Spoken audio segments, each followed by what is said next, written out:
Entra al salón en bragas de cuello alto Vini y dice: "Ch". Empiezan los fuegos artificiales por la inauguración de la M60. Napa y Vini hacen un salto olímpico en el aire y se chocan los pechos a modo de saludo. En el bimbo comunismo las lesbianas se saludan así. Mao, como vive como si cada día despertase de un coma de 20 años, no sabe por dónde le viene el viento. No se entera de las noticias sociopolíticas. Entonces Napa y Vini le tratan como a una simia y se las explican, peleando a su vez entre ellas por la medalla de la inteligencia. La Napa dice: la M60 es la autopista que va por la bóveda que rodea Madrid, más allá de la M30, de la M40 y de la M50. Esta no se mueve en un anillo, sino en una esfera. La semisfera superior, la del cielo, es la que usamos las que el día de las trompetas del juicio final estábamos en el lugar adecuado. La semisfera inferior, la del infierno, es la que usan los que el día que sonaron las trompetas del juicio final estaban haciéndole manipulación emocional a su novia, los que llevaban ropa de El Ganso, los tránsfobos, los fascistas y los del IBEX 35. Vini le dice: brava, aquí tienes la medalla de la inteligencia. Y la Napa coge la medalla imaginaria, pero no hace como que la besa y la guarda como siempre. Se distrae acordándose de cierta cosa que pasó en otoño de 2701 y se pone triste. Mao piensa que las bimbocomunistas han sido bondadosas castigando a los feos solo con lo del tráfico de la bóveda inferior. Es un castigo pequeño. Esto Mao no lo dice en alto, pero Vini lo lee en sus ojos. Vini le recuerda que no queremos castigar, solo proteger muchas décadas más este modelo político que tanto nos ha costado construir. Se trabaja 5 horas semanales. Automatizarlo todo, redistribuirlo todo, trabajar menos, trabajar todas. Salvo la Chona, que dijo que no, que ella trabajar nada. Y las bimbocomunistas le dijeron que no, que ella como todas tenía que trabajar 5 horas semanales. Entonces llegaron a un acuerdo por el cual la Chona trabajaría la mitad que el resto de las ciudadanas de Iberia Gai, pero en las cirugías más difíciles del mundo. Está cotizada como la plata la Chona, porque hace cicatrices en forma de corazón y las pacientes del quirófano se van contentas. Sus cicatrices son reconocibles y valoradas como los Hermès Birkin. Las cardiópatas que han pasado por su quirófano se abren la blusa en las cenas de amigas en el Silk y presumen de la cicatriz diciendo: es un Chona 1 de quinta época. Chona opera con los pies. Se graduó con honores en la Universidad de Mi Santa y después se fue a Cádiz con una butch llamada Malfoy, como el de Harry Potter, a aprender su método. La primera vez que Chona le hizo a Malfoy la broma de que estaba mal follada, Malfoy le metió una bofetada que le dejó sorda. Pero como Malfoy era una médica excepcional, le trató con paracetamol y mucha agua y la sordera se le fue a Chona en apenas 3 semanas.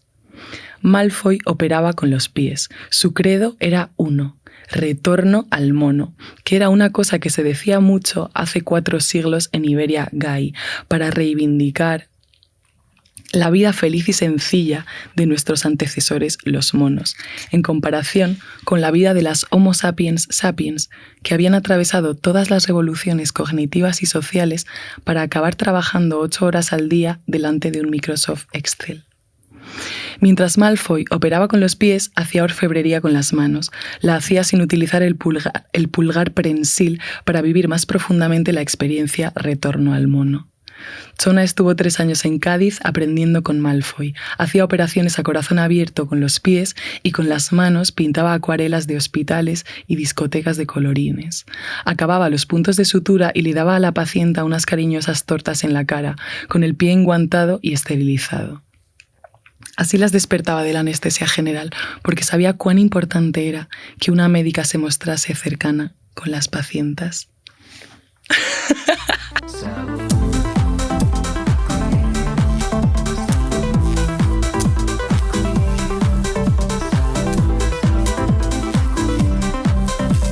Wow, Dios mío, vaya comienzo hemos tenido en el día de hoy, porque somos muy intensas. Sí. Y hemos empezado leyendo contigo, Eddie, que tienes una voz preciosa, que antes te lo estaba diciendo en plan de, a mí no sé, es como que me fascina escucharte. Hay gente, ¿no te pasa que cuando la escuchas es como que te lleva como, no sé, como a un universo, como que te... No sé, te lleva a imaginarte un montón de cosas? Sí, me pasa y me entrego. Me gusta pensar que, bueno, gracias, David. Si yo puedo como atrapar de esa manera en alguna vez, pues me hace ilusión. Bueno, hoy tenemos con nosotros a Edith Circa, cantante, compositora, escritora de Madrid, que curiosamente, y esto no lo sabía yo, has estudiado la carrera de física y en tus redes dices que sigues soñando frambuesi. Sí, total. ¿Qué quieres decir con esto de frambuesi? Frambuesi, había una pintada hace muchos años en Lavapiés que ponía sigue soñando frambuesi. Hace, igual te estoy hablando, 10 años. Uh-huh. Y me acuerdo que cuando yo me saqué el carnet de conducir, mi hermana me hizo una foto con la L en esa pintada. Y me parece como que es fuerte la potencia de los sueños. En general, lo que hablábamos antes de poder imaginar, poder soñar, y no curtirse o no desencantarte hasta el punto de que ya no puedas soñar. Uh-huh. Porque yo creo que estamos viviendo una época como que hay mucha gente empeñada en quitarnos esa habilidad de los sueños, de la creatividad, de la imaginación, ¿no crees? Uh-huh. Sí. Y por muchos motivos creo que caemos como en bloqueos o en momentos, en vez de creativos, más como resistivos. Uh-huh. Creo que lo vemos mucho con la socialdemocracia y así. Nos vemos en momentos de... El otro día estaba hablando con una amiga y me decía, hemos pasado de decir mejoremos la democracia a defendamos la democracia, ¿no? Frente a la extrema derecha. Y creo que sentirnos acorraladas cada vez en mayor medida nos hace entrar un poco en parálisis y en bloqueo. Uh-huh.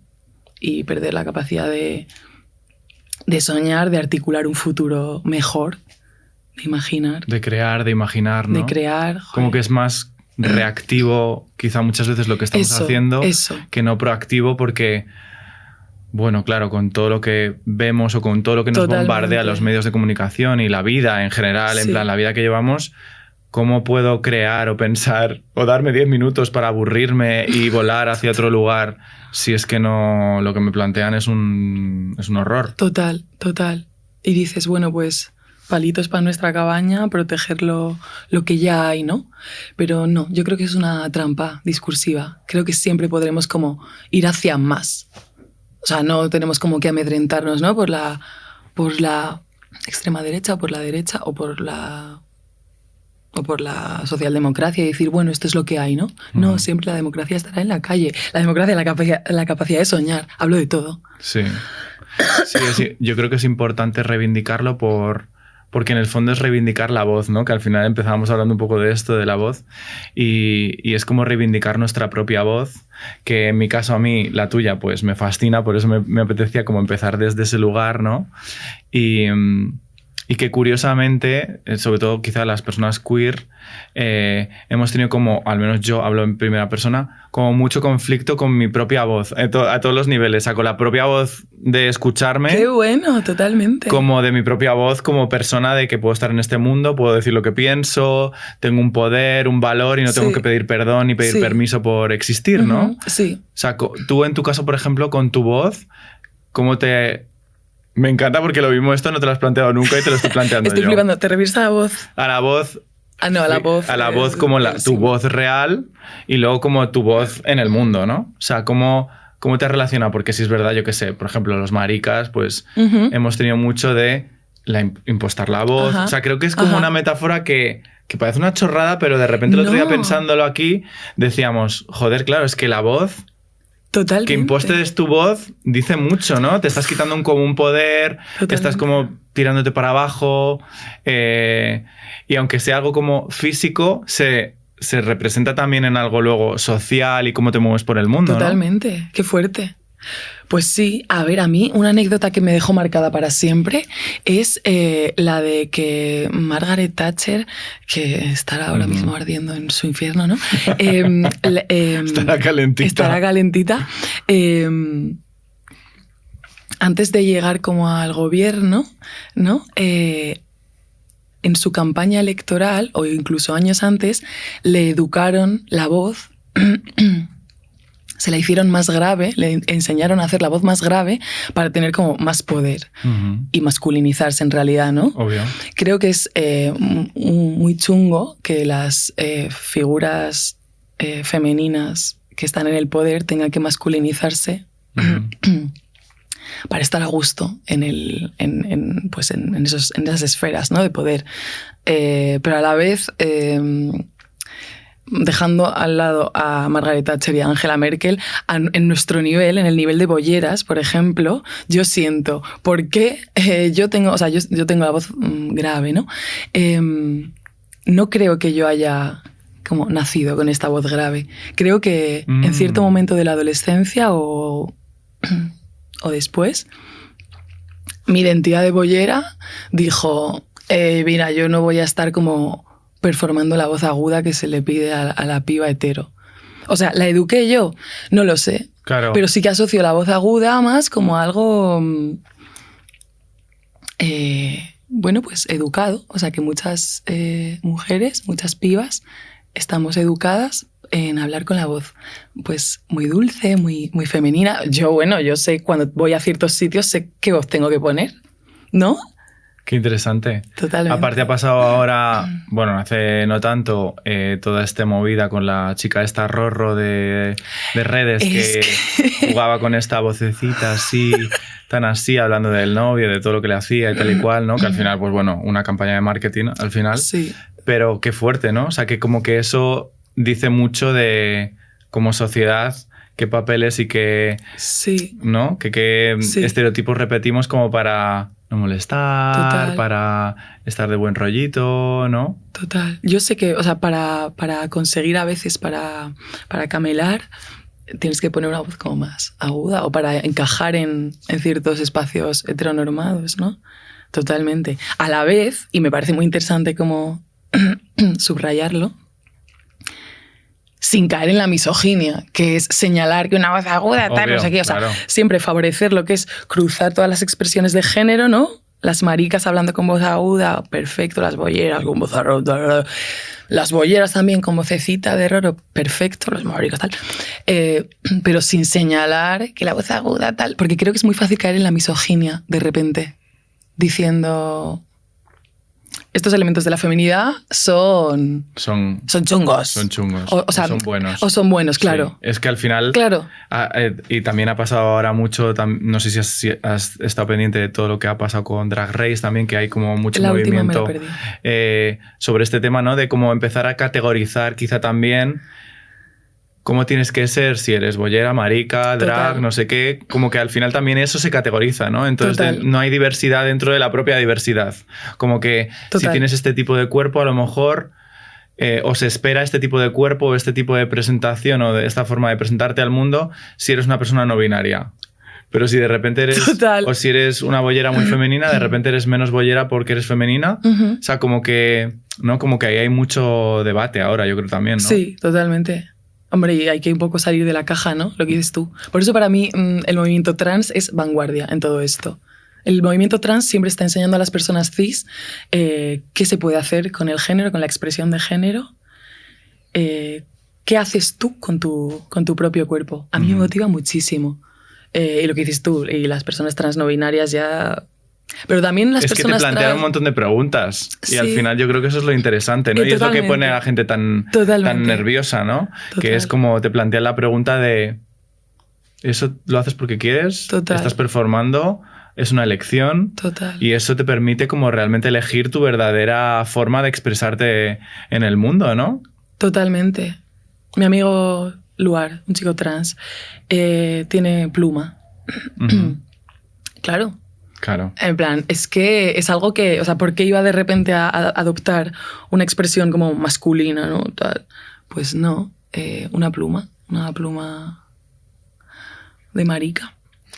Me gustaría que habláramos un poco del fragmento que hemos leído, que has leído un fragmento de Historias de 3050, así cerquita en el tiempo, que es una utopía queer y socialista recogida en el libro que hoy nos acompaña, Cierva Imperio Perreo, vaya fantasía de título, que es un libro cancionero publicado el año pasado. ¿Cómo nace esto de escribir este relato? Pues estas editoras, Vizca Editorial, empezaron este proyecto de una editorial independiente que es como wow.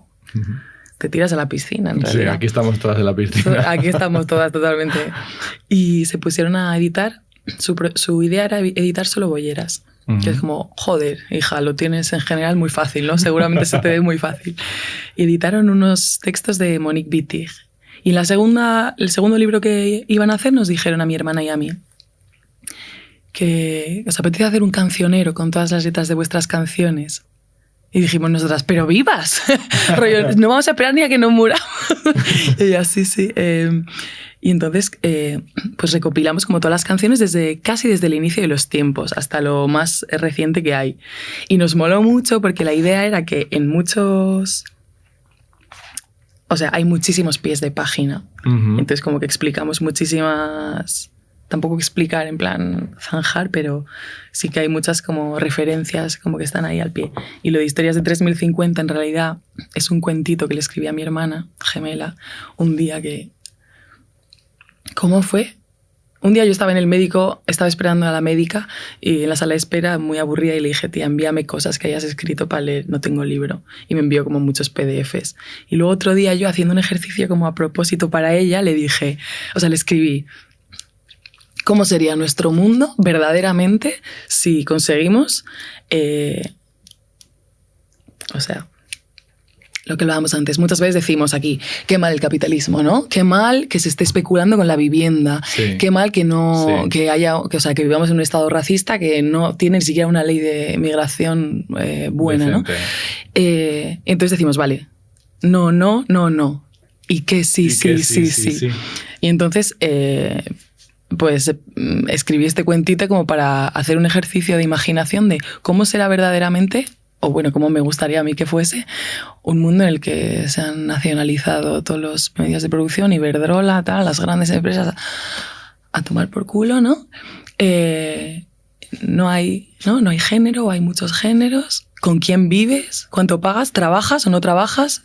¿Se acaba el trabajo o no se ha acabado? Y era muy difícil porque te das cuenta de que incluso imaginando como el futuro el del año 3050 estás atada a muchísimas cosas. A muchas estructuras, ¿no? A muchas estructuras. Como a muchos condicionantes, que yo creo que por eso es importante las conversaciones que decimos aquí con las amigas y tal, porque nos permite como imaginar y darnos la oportunidad de poner todo en causa, ¿sabes? Yo es que me hago muchas preguntas, soy un puto rayado. Entonces es verdad que esto está genial y a la vez te permite darte cuenta de decir lo que decíamos antes, ¿no? De por qué hago esto. Tomo como por hecho que esto siempre ha sido así.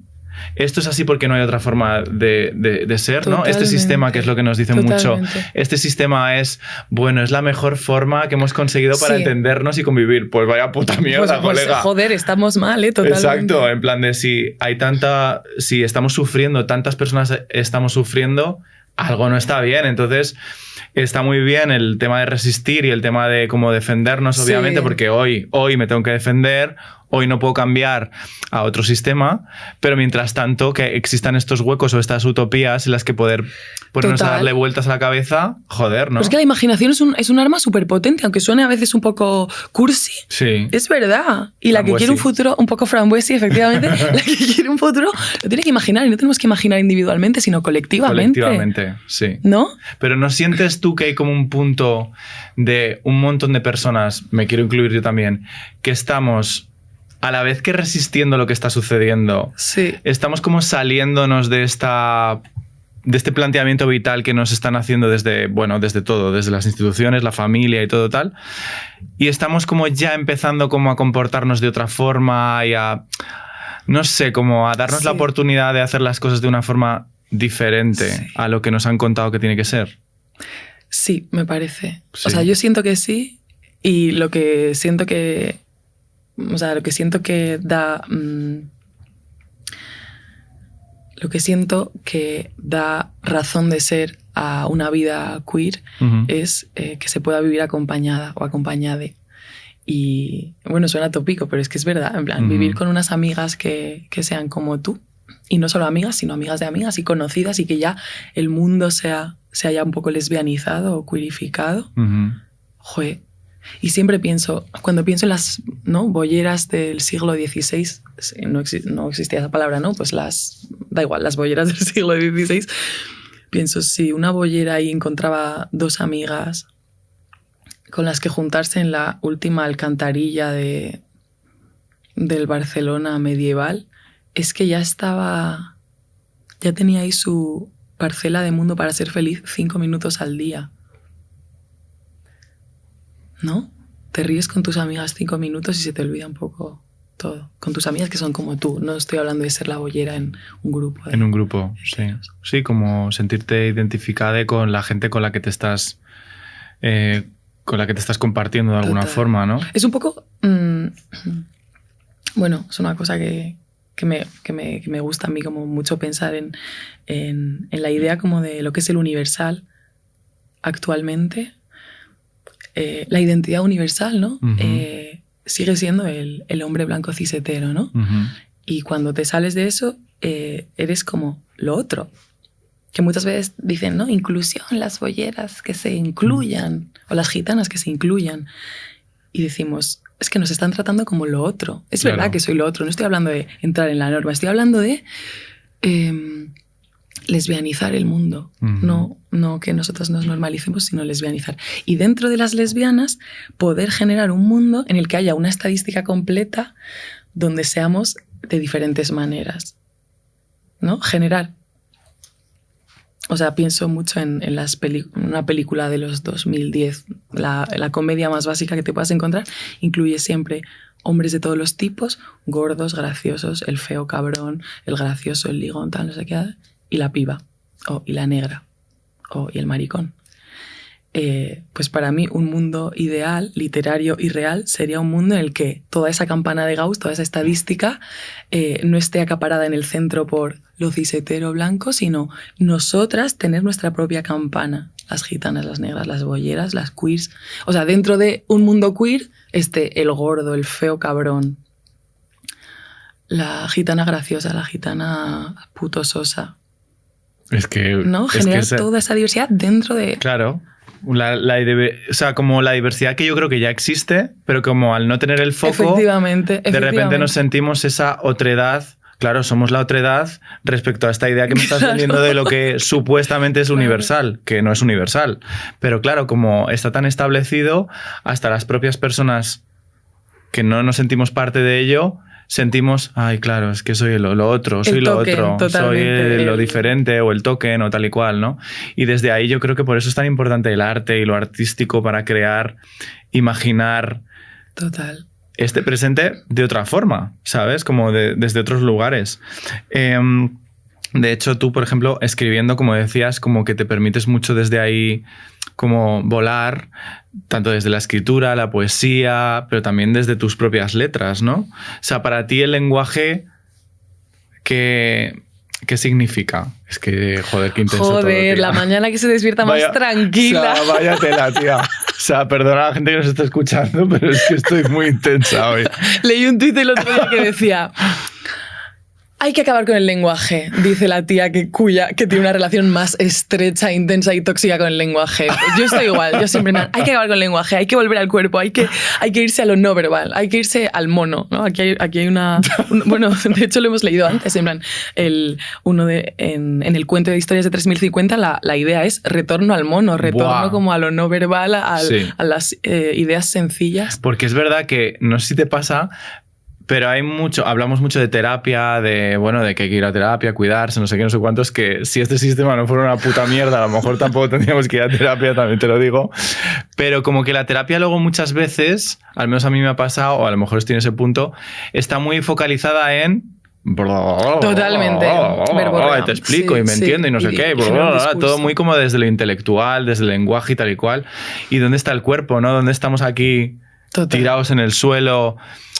Yo qué sé, con una música intentando entendernos qué nos pasa, dónde está esa emoción que nos mueve y tal y cual, ¿no? Como que es todo muy... Bueno, pues eso, como muy de diván y muy de como de explicarnos. Sí, total, de generar una narrativa, un discurso que atormente. Y a mí eso a veces no me ayuda. No.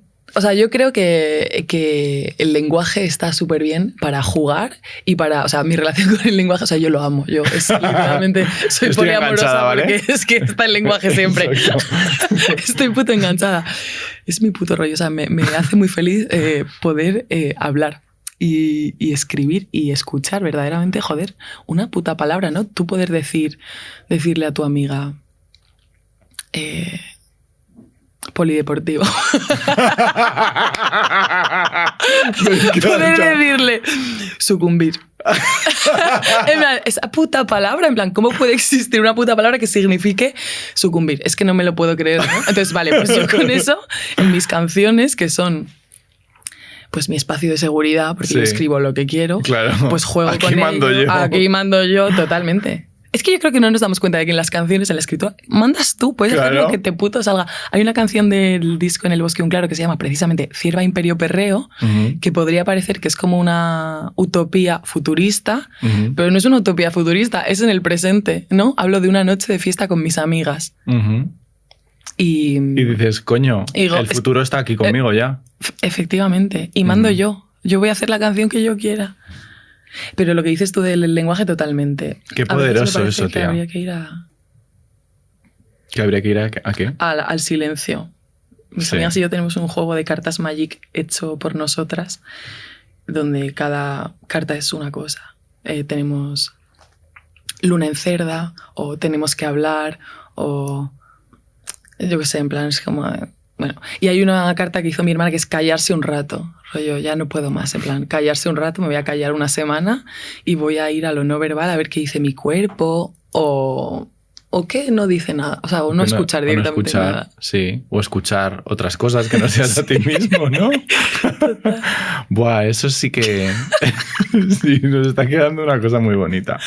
Entonces, claro, yo ahora te iba a preguntar, ¿cómo utilizamos el lenguaje como para reinventar el mundo? O sea, yo creo que todo este juego de lo que dices tú, de como de tomar conciencia incluso de las propias palabras y de lo divertido que es de repente polideportivo, es que palabras que dices, ¿en qué momento han llegado a ser esa palabra tan chula? ¿Cómo cambiamos el lenguaje como para reinventar? Me estoy juzgando muchísimo ahora porque ahora estoy en plan intenso, entonces ¿cómo reinventamos el lenguaje para que, pues eso, para no yo qué sé, como romper de nuevo también los esquemas, ¿no? Yo creo que en el lenguaje que es importante. Qué buenísima pregunta. Sí. Quien nos esté escuchando en casa, que nos lo diga. Porque yo, ¿verdad? O sea, yo que nos manden un mensajito por el grupo de WhatsApp. Nuestros intentos, pero creo que es una cosa muy difícil, porque dentro del lenguaje está inscrita muchísima ideología. Claro. Entonces, ¿cómo te quitas eso? Claro. Yo, tal y como te decía antes, creo que dentro del movimiento trans, lo que hacen con el lenguaje o lo que hacemos con el lenguaje es súper potente y súper interesante. El otro día leía que en otros idiomas igual no tienen... Bueno, sí. No tienen el neutro, quería decir. En inglés no hay como el adjetivo neutro. Está el they, them, pero no tienen como nosotras. Sí, como no hay ese ejercicio a lo mejor mental más fuerte que a lo mejor en castellano. Sí, decir, a tomar a la hora por culo. De tener que cambiar una palabra que tú has estado acostumbrado a decirla de una determinada forma y eso te provoca como un proceso mental de decir, joder, coño, ahora esto es como... A mí me pasaba, por ejemplo, yo hace años trabajaba con una chica, Irene, un besito Irene si nos estás escuchando, que recuerdo que ella fue como la primera persona que empezaba en mi vida, vamos, como a jugar más, a romper todo el tema del masculino genérico y tal y cual. Y eso, claro, pues por ejemplo, a un tío marica como yo, pues en aquel momento me generaba incomodidad porque es como, ¿por qué voy a hablar yo en femenino? O sea, es como... Y en aquel momento como que me costaba mucho entenderla, ¿sabes? Me costaba entenderla. Ahora, claro, con el tiempo, obviamente, pues también he hecho mi trabajo personal y decir, pues claro, hablas en femenino, masculino, en neutro, como te apetezca. O sea, como el lenguaje está para jugar también un poco con ello, ¿no? Total. Y digo... Es curioso cómo cambios tan pequeños en el lenguaje a la gente le suponen un mundo, porque es como, total. ¿Qué más te da? Si te estoy pidiendo que soy una persona no binaria y te dirijas a mí así, ¿Cuál es el problema? Total, ¿cuál es el puto problema? Es que no es tan difícil. O sea, y si es difícil, entonces es porque hay algo más debajo que no me estás queriendo decir, ¿no? Claro, o sea, yo entiendo que hay como un proceso de acostumbrarse, ¿no? Que a todas obvio, claro, y que la cagas y que no lo dices bien. Pero lo que dices tú, luego que... cuando hay detrás una resistencia como que es más allá, es como, ¿por qué? ¿Qué te molesta? No estarás defendiendo el binarismo de género. Exacto. Y no es que no quieras decir una, es que quieres verdaderamente defender otra cosa. Y luego me gusta mucho que esto que estamos hablando, que es muy mágico, muy espiritual, muy intenso y tal y cual, luego en tu caso, por ejemplo, se baja algo muy específico y muy concreto que es la física. Que esto como que me rompe un poco la cabeza.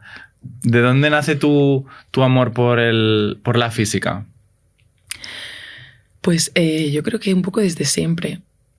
Bueno, cuando tenía 18 años dudé entre mi papá y mamá querían que hiciese ingeniería y yo les dije, mira, eso, por ahí sí que no pasa, no. O sea, porque a mí me gustaba mucho la ciencia. Ajá. Y yo les dije, no, yo quiero física. Y puse de segunda, tercera opción filosofía, porque para mí era un poco lo mismo. Claro. ¿No? Te preguntas qué es el mundo en lenguaje matemático o en lenguaje filosófico, pero la pregunta fundamental está ahí. Y yo, pues eso, como era una romántica, pues es que me encanta, o sea, me encantan las matemáticas, la física. Hice la carrera de física. Y luego cuando hice la carrera de física y también te desencantas y dices, claro, pues esta es una aproximación de las que hay al mundo y luego hay más. Y luego hay más. Pero me encanta. Y eso tiene mucho que ver con las estructuras psicorrígidas del lenguaje. O sea, yo me he tenido que quitar mucha rigidez mental de la física. Porque claro, la física te da una soberbia que dice... Esto es así porque es así. Esto es así. Porque está probado. Efectivamente. Podrás estudiar este sistema, predecir su comportamiento, predecir su futuro, ¿no? De este sistema, de este. Y eso te da como un poco de rigidez. Y luego te acercas a otros tipos de filosofía y dices, bueno, habrá otras maneras de estudiar o de preguntarse las cosas sin tener una respuesta en lenguaje matemático, ni una respuesta definitiva. Boom. Porque claro, ahora yo creo que la ciencia es como la nueva religión, ¿no? Entonces como es incontestable lo que los científicos, que a veces hablan de los científicos, total, ¿no? De unos entes que no sabemos quiénes son, toman una serie de decisiones y eso es así, pero claro, todo también está en constante evolución, en constante descubrimiento y lo que hoy es ciencia... Dentro de 5 años de repente no lo es porque se ha encontrado otra cosa diferente. Total. O se ha visto otra perspectiva o se han analizado las cosas de otra forma. Total. Entonces, como por ejemplo, no sé, es que me parece como muy fantasía como mezclar todo lo artístico y tal, que es un misterio, ¿no? De dónde viene tu inspiración a la hora de crear, de escribir y tal y cual, no sé cuántos, con de repente la física, ¿no? Que es como... datos, cosas sí, como numéricas. Pero la física no son tan... Claro. No es tan, o sea, es verdad que es que yo saqué muy mala nota en física en selectividad, entonces como fatal. Por eso estoy aquí para que me ilustres. O sea, que la física no es en sí pues datos, números, tal. Es más bien modelos, ecuaciones... hipótesis, o sea... A ver, es que si me lo dices así, yo me apunto a tu clase, tío. Es que a que una se apunta, claro, es que es muy romántico. Yo me acuerdo que estábamos haciendo estábamos preparando una huelga estudiantil en segundo de bachillerato y yo estaba como preparando el panfleto y estaba perdiéndome la clase de física. Bueno, fue primero de bachillerato y de repente escuchaba como de lejos los orbitales cuánticos del átomo, el orbital S, P... y las formas, los lóbulos, ¿no? Las esferas. Yo me acuerdo que estaba como en mi interés en ese momento, que era el movimiento político, y de repente dándome cuenta que tenía como una pulsión que me llevaba a atender en clase, que era como por... Y en ese momento pensé, esto es muy romántico, esto es mágico. Y también en mi inocencia pensé... La física está más al margen de la ideología dominante y del sistema que la ingeniería, por ejemplo. Y pensé, podrá ser mi espacio de seguridad.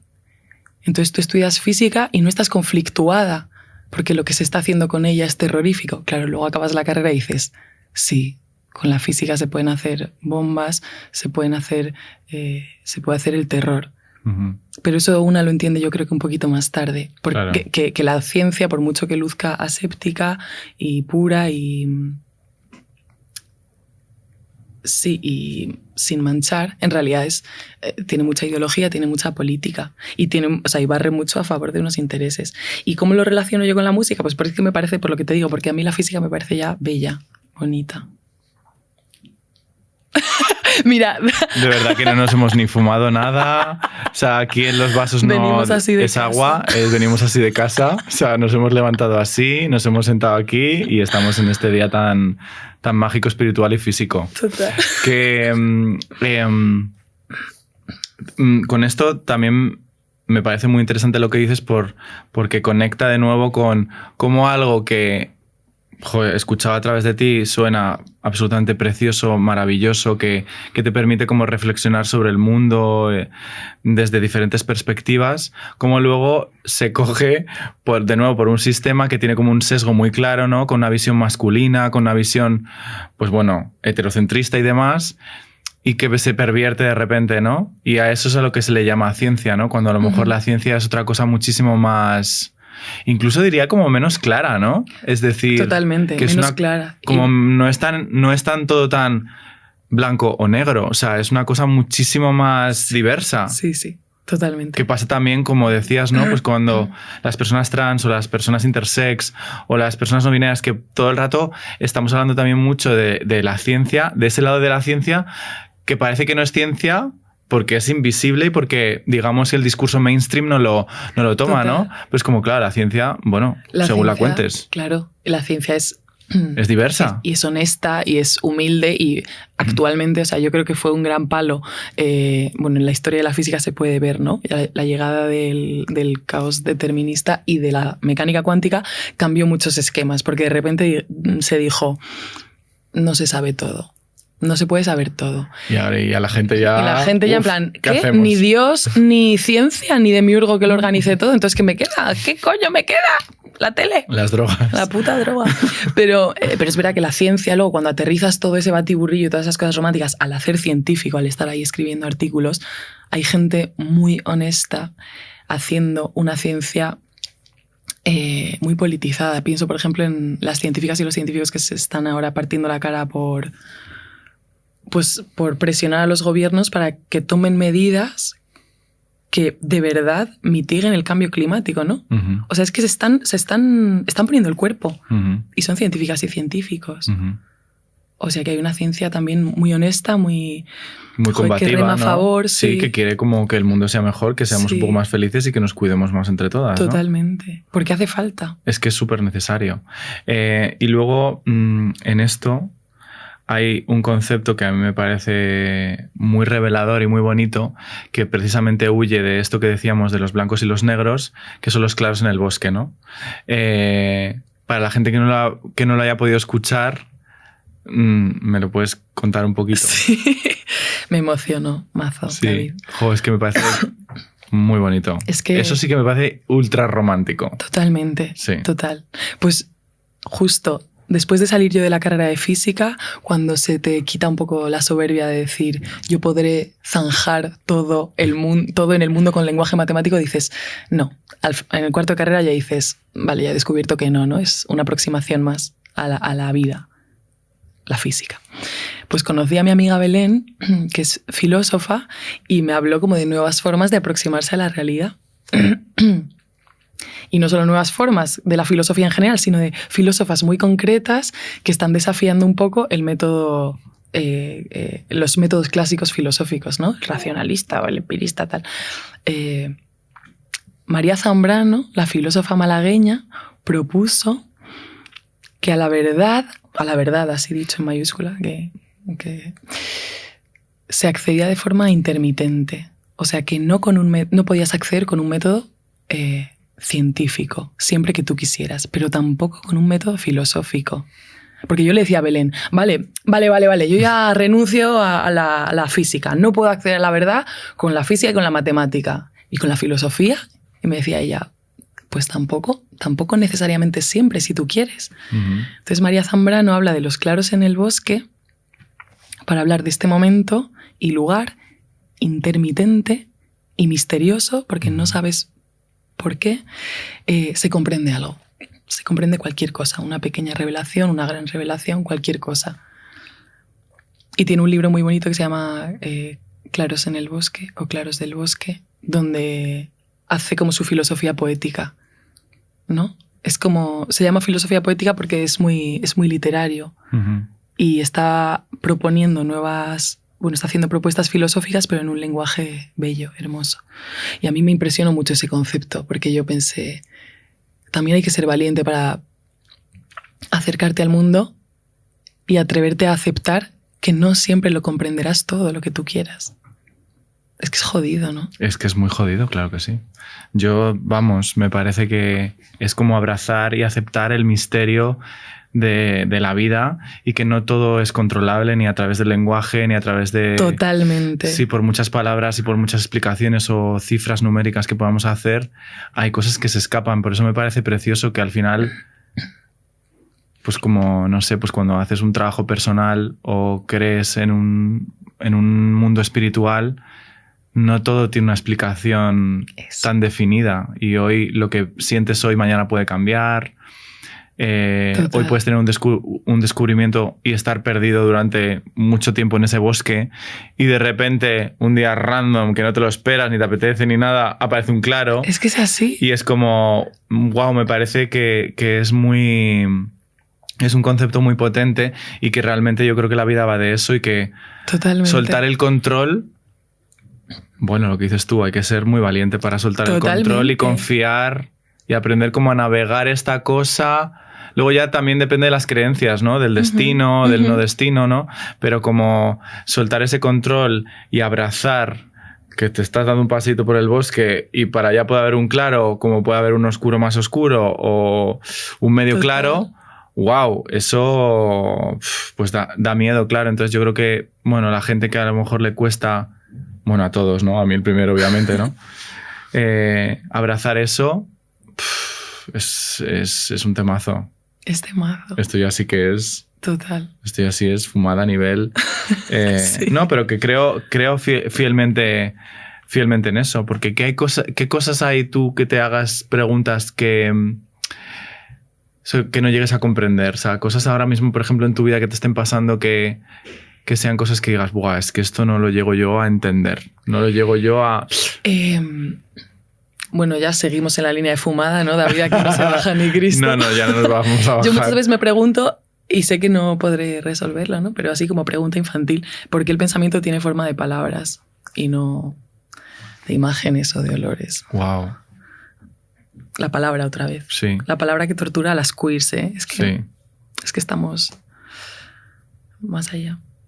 Sí, y me gusta mucho también, o sea, para aterrizar un poco todo esto de la filosofía y la física a lo que es la vida y el mundo, y yo soy una persona que vive en Madrid, que tengo mi vida, me gusta mucho de Zambrano que asocia la verdad, no esta verdad con mayúscula del acceso a la verdad, a la felicidad. Digo, pero esta tía, pero es que ¿cómo se puede ser tan lista? En plan, la verdad y la felicidad, así como un destello de júbilo, de alegría. O sea, aterrizarlo todo un poco.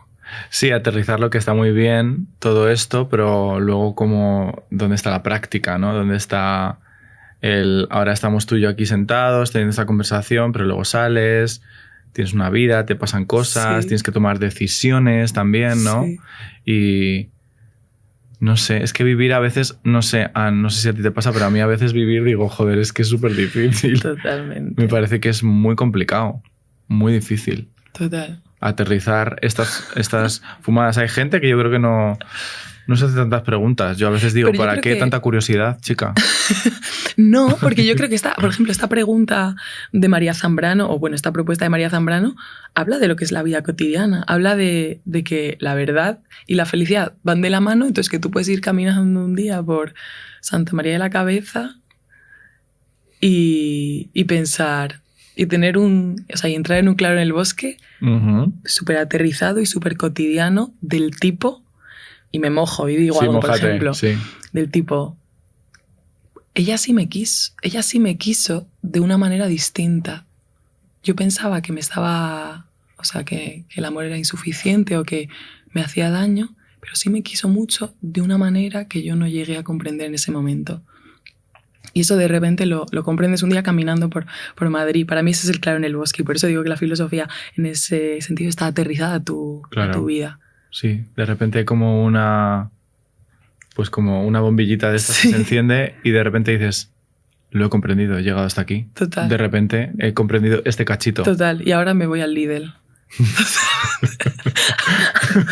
ahora me voy al Lidl porque tengo un hambre que tengo que hacerme la cena y no tengo nada en la nevera. Efectivamente, así es la vida. Así es la vida. Sí, así es la vida. ¿Crees que esta curiosidad por el mundo y por reflexionar y tal y cual, cómo en tu caso se ha aterrizado con tu conciencia política? O sea, cómo este mundo de estar, cómo esta forma de estar en el mundo como de forma curiosa, romántica, expeditiva, como buscando y tal y cual, ¿cómo ha hecho que tu conciencia política se despertara? Pues yo creo que esa curiosidad es la que te permite preguntarte qué cosas son ideológicas, artificiales y qué cosas no. Entonces piensas, es normal, por ejemplo, en el inicio de mi despertar político con 17 años, es normal que estemos quedándonos sin recursos en mi instituto público, ¿no? De la primera pregunta. Normal, natural... no, no, son políticas de recorte de los recursos públicos. Más adelante salimos del armario. Es normal, o sea, la heterosexualidad, ¿qué exactamente significa normal? Esto a un nivel como muy básico, ¿no? Uh-huh. Pero todas las preguntas que desvelan que algo no es tan natural como pensábamos son lo que son lo que alimenta el motor político, uh-huh. Yo creo. Y con esas preguntas y con ese motor puedes llegar tan lejos como quieras. O que te atrevas. O que te atrevas, claro. O que puedas también, porque te puedes querer atrever y a lo mejor... Total. O pregunta... Es que no sé, o sea, depende mucho de la ideología y del marco teórico que tenga cada una, ¿no? Pero actualmente con la vivienda se está especulando. Los liberalistas económicos dirán que eso es bueno y natural y bueno, y otras decimos que no, que eso no es... no sé si es natural, pero no es lo que queremos. Yo diría que no es sano. No es sano. Entonces, con esa curiosidad te haces la pregunta de ¿se debería especular con la vivienda? Joder, esa pregunta ya es un motor. Para una propuesta política o directamente para irse a la calle con fuego, ¿no? De rojo. Nos gusta mucho el rojo.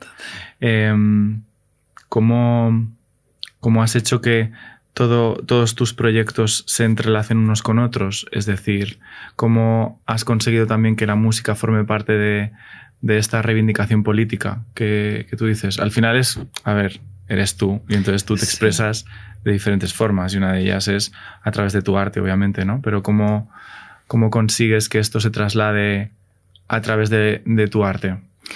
También hay una elección consciente de decir, ¿lo quiero hacer? ¿O es que me sale así y no puedo hacerlo de otra forma? Yo creo que no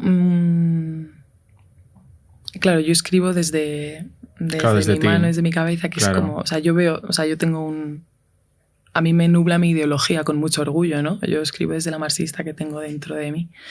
Entonces, todo lo escribo desde ese prisma, pero no significa que todas mis canciones sean explícitamente una reivindicación, ni mucho menos, ¿no? Uh-huh. Hay canciones que sí son explícitamente como un canto a la revolución. Por ejemplo, Todo el poder del disco, no de este disco, sino del anterior, Pasar por el Duty Free, es como una propuesta donde digo, toda la clase obrera a la puta calle, ya, nos vamos. Y esa canción sí que la escribí como queriendo un poco hacer una reivindicación, un poco propaganda, un poco panfletario. Uh-huh. En el resto de canciones es sencillamente como atraviesa la política mi vida. Abajo el trabajo, que es una canción de mi último disco. Pues sencillamente yo un día saliendo del trabajo digo, es que no me puedo creer que salga del trabajo y que sea de noche, en invierno. Salir del trabajo y que ya no haya luz. ¿Y qué hago yo ahora con estas horas que me quedan? ¿Me voy a casa? ¿Me da tiempo a prepararme la cena? ¿Del Lidl? Ir al Lidl, pero me preparo la cena, llamo a mi madre y leo 2 páginas y me voy a dormir. ¿Eso es vida? Pues yo creo que eso no es vida. Trabajar 8 horas al día me parece muchísimo. Y esto lo digo yo como una tronca sencilla, pero claro, si lo interpretas en clave política, ahí hay una ideología y una propuesta que dice reducir la jornada laboral, abolir el trabajo. ¿No? O sea, yo creo que es un poco indisociable. Sí. Sí, porque si lo enfocas desde ahí, es decir, que si tú lo vives desde ese lugar y eres auténtica con tu forma de, bueno, es que no quiero poner ya aquí juicios, ¿no? Porque cada uno que haga lo que quiera y que también hay muchas formas de reivindicar desde yo qué sé, desde muchos lugares, ¿no? Pero sí es verdad que sí que es importante como, o al menos yo considero desde mi marco teórico, que es importante como que la gente tome conciencia. Porque al final es la única forma de que cambien las cosas, ¿no? En el momento en el que la gente toma conciencia y por desgracia a lo mejor no todo el mundo por sus circunstancias puede ni siquiera permitirse el lujo de tomarla, por lo que dices tú, ¿no? Porque el sistema ya les tiene metidos en una rueda de la que es muy difícil salir y aunque tengas incluso conciencia, pues obviamente vivimos donde vivimos. Totalmente. O sea, y necesitamos lo que necesitamos. Actuar necesariamente diferente. Exacto.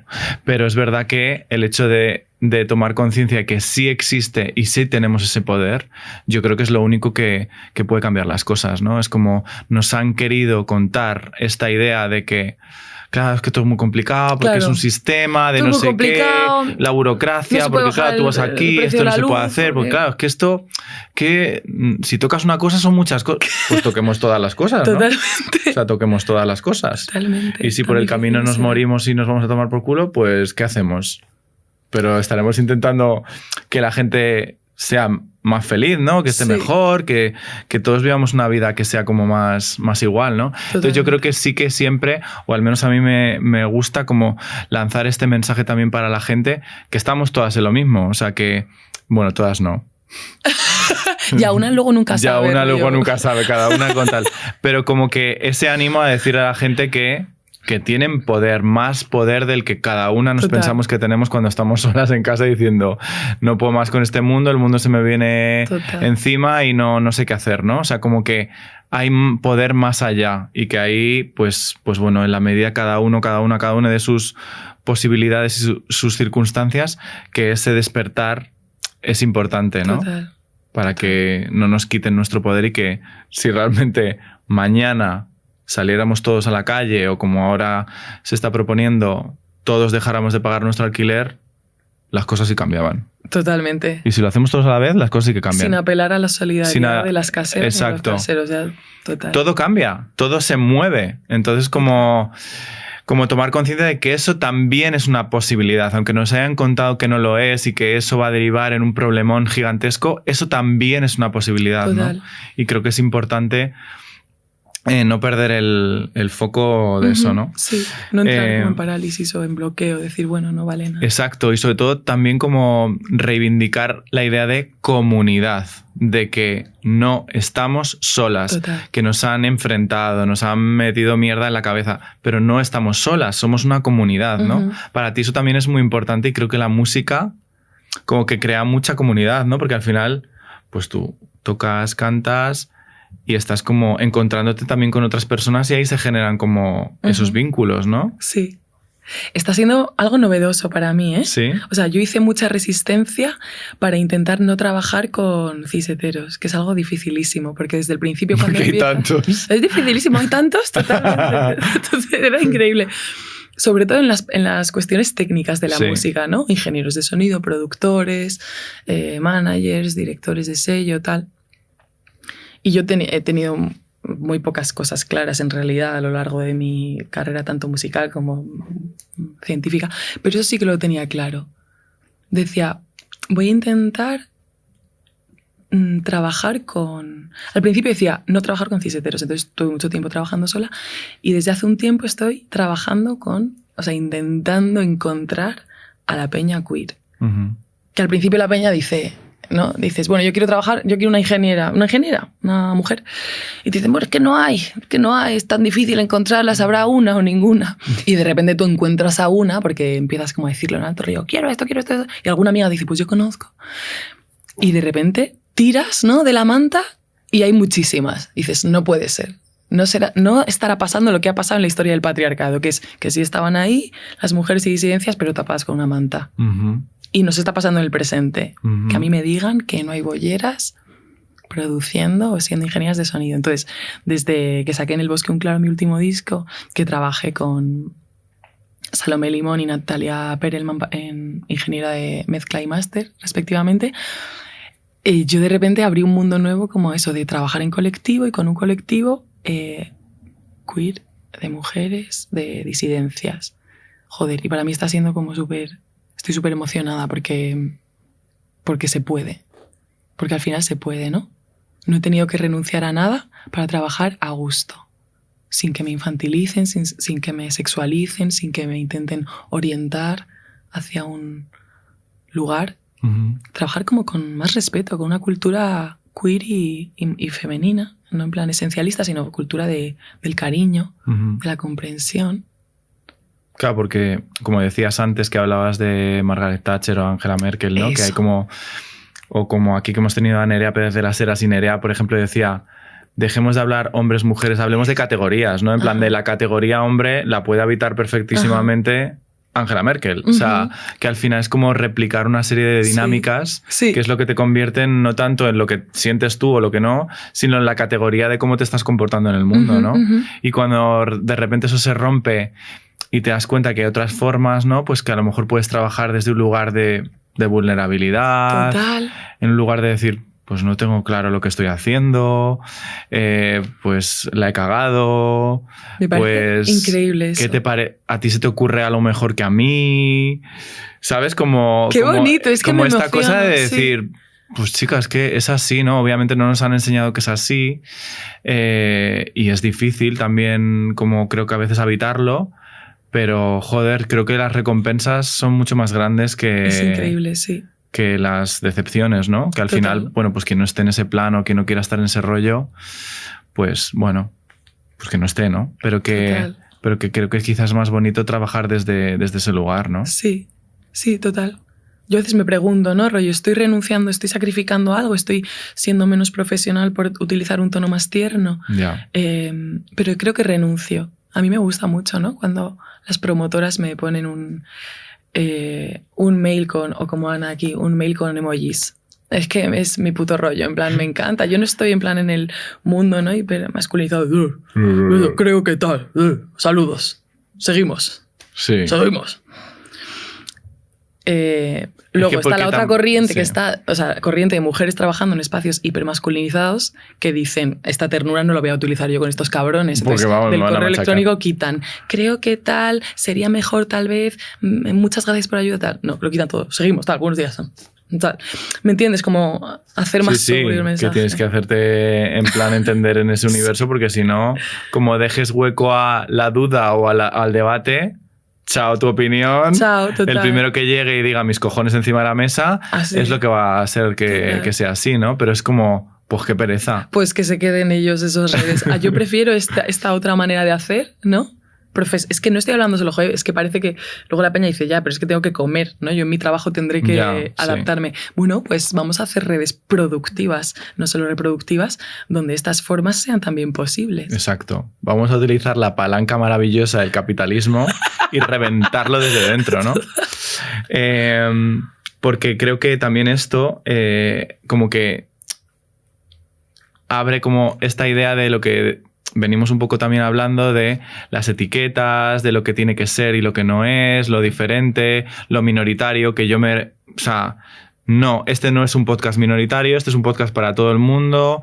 Estos proyectos que hacemos no son podcasts o música para lesbianas, para gente queer, también, pero que somos muchas personas las que pueden escucharlo. Y aquí, por ejemplo, un montón de gente cis-hetero, que además me encanta en los comentarios, es que lo ponen de forma orgullosa, en plan de...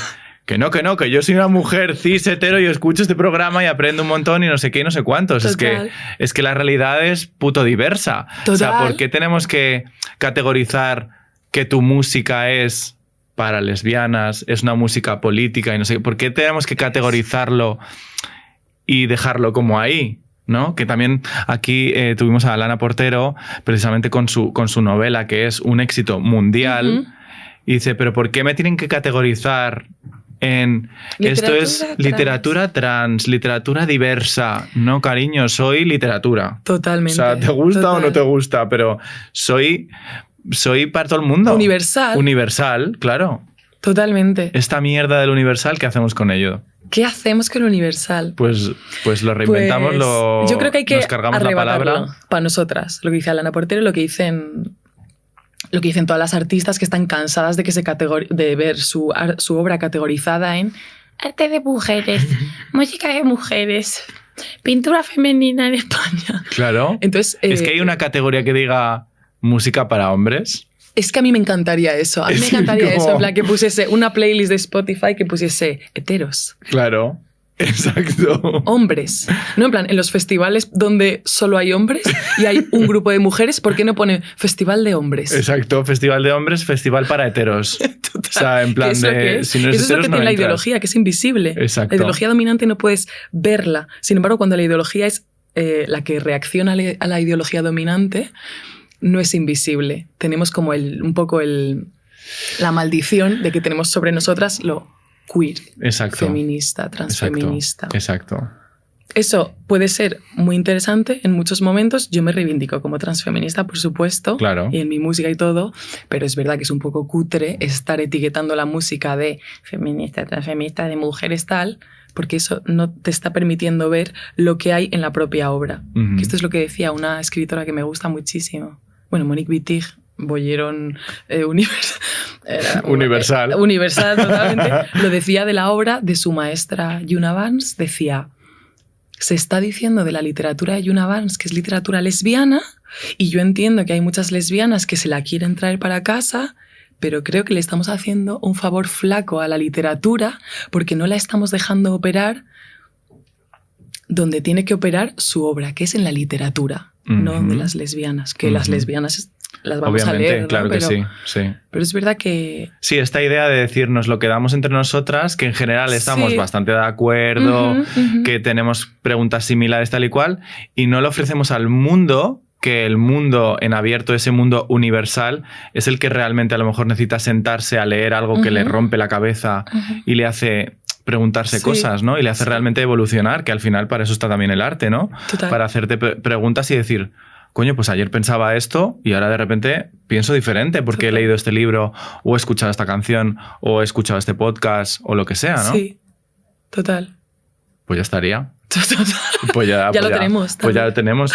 Bueno, pues como yo creo que ya lo tenemos y hemos hablado mucho del futuro, de la imaginación, de la creación y tal y cual, sí me gustaría como cerrar también contigo, que yo creo que tú estás mucho en esto también y aquí tratamos también de hacerlo, ¿no? De como de manejarnos en las diferentes líneas temporales, ¿no? De el pasado, el presente y el futuro, ¿no? ¿Qué importancia tiene para ti el pasado dentro de, bueno, para los queer o para la gente en general, ¿no? Es decir, ¿qué es para ti importante dentro del pasado? Pues todas las personas queer que ya hubieran. Porque al principio cuando una sale del armario creo que se siente un poco sola, ¿no? Uh-huh. Que parece que estás haciendo algo moderno cuando yo salí del armario por lo menos, estas cosas modernas. Y cuando miras hacia el pasado a nivel colectivo, te das cuenta de que no eres la primera bollera corazón, no eres el primer maricón, no eres la primera trana.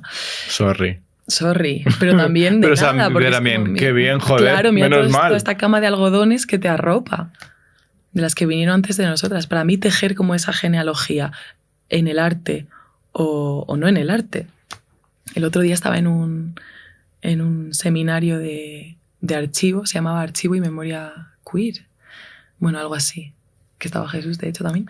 Y había mucha gente trayendo el archivo artístico de muchas personas queer. Uh-huh. ¡Wow! Increíble, ¿no? Verlas para reconocerlas, dónde han estado las queer en el arte. Pero es que había un maricón divino que trajo archivo judicial. ¡Wow! Rollo de maricones y bolleras. En plan, como no tenemos mucha historia escrita, pues la que haya podido recoger el libro que escribió la bollera, el libro que escribió el maricón, pues trascenderá. Pero si no te han podido escribir esto, ¿dónde trasciende tu historia queer o disidente? Pues en el archivo judicial. ¡Guau! Reconocer eso también es una forma de... O sea, eso a mí me vale como pasado. En plan de...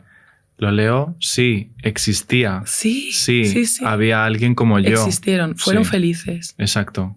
Sí, como ver diferentes formas de cómo hemos existido a lo largo del tiempo, porque si no parece que naces en este mundo y eres algo nuevo. Y es como, no eres nuevo, simplemente es que te han ocultado y te han eliminado de la historia, ¿no? También hay una gente maravillosa que, si la gente no lo conoce y está en Madrid, hay un lugar que se llama Archivo Arqué, que son dos personas fantásticas que se dedican, bueno, que tienen uno de los archivos más importantes de cultura LGTB, sobre todo de Latinoamérica, y que tienen un montón de lo que dices tú, ¿no? Como archivos que son inesperados, como por ejemplo álbumes de fotos de un montón de personas queer que a lo mejor se expresaban en la intimidad y que todas esas fotografías nunca aparecieron a la luz, ¿no? En plan, pues yo qué sé, pues, pero ahora no voy a decir años porque soy fatal con lo tal, pero fotografías muy antiguas de personas, pues a lo mejor la primera persona retratada trans que se ha encontrado en Estados Unidos, y un montón de gente que vivía en la clandestinidad y que ellos se dedican, digamos, como a recuperar esos archivos para que se expongan al público y de repente pues veas las fiestas, veas todos esos momentos íntimos que esas personas vivían y que no los hemos visto nunca, ¿no? Y entonces al no verlos hemos pensado que estábamos solos, que no existían, que éramos raros, que no... Y claro, nos hemos muchas veces, creo, construido desde ahí también, ¿no? Como personas, ¿no? Como decir, es que soy esa cosa extraña que no me veo en ningún lugar a donde miro, pero que vengo existiendo durante toda la historia de la humanidad, vamos, pero que simplemente no me han enseñado. Total. Qué bonito. Pues bueno, yo creo que con esta invitación a la gente que pueda pasarse por Madrid o que esté en Madrid, que vaya por Archivo Arqué, me despido hoy de ti. No sé si quieres decir alguna cosa más. No, muchísimas gracias por invitarme, David. Ha sido un placer. Qué guay, tía. Pues un placer, igual.